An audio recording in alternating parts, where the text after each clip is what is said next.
So I know we've talked about finding the slope of graphs and using the rise over run and finding out how far the lines go up versus how far they go over, giving us our slope. It's a little bit different with the table, but I wouldn't say it's too hard. Basically, all you're going to do here is you can choose any 2 points, and if you're choosing points on this first one, number 18, this is a point, this is a point, this is a point, and this is a point. I like to choose 2 points that seem very simple. Maybe I'll just go with the first 2 points. So these will be our x's, and on the bottom these will be our y's. And so let's go from there. So let's start with our formula is delta y. Whoa. Our formula is delta y. Stop that.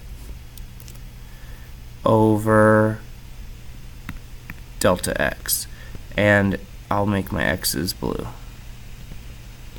Okay, and let's start with our delta y's. Let's go red. Our y's are going to be -3 and 1, and here's the deal. We know that delta means the change in.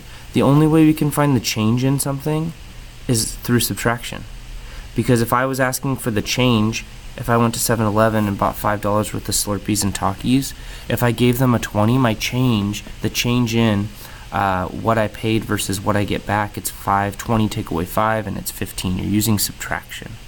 So anytime it's a change in, you're subtracting. And then let's do the same thing with our x's.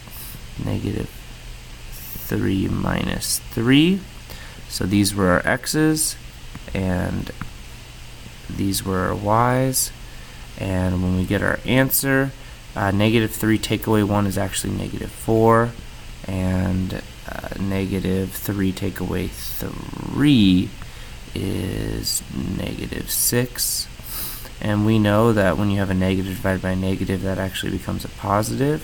So our answer would be 4/6, or I like to keep mine simple and simplify it to 2/3.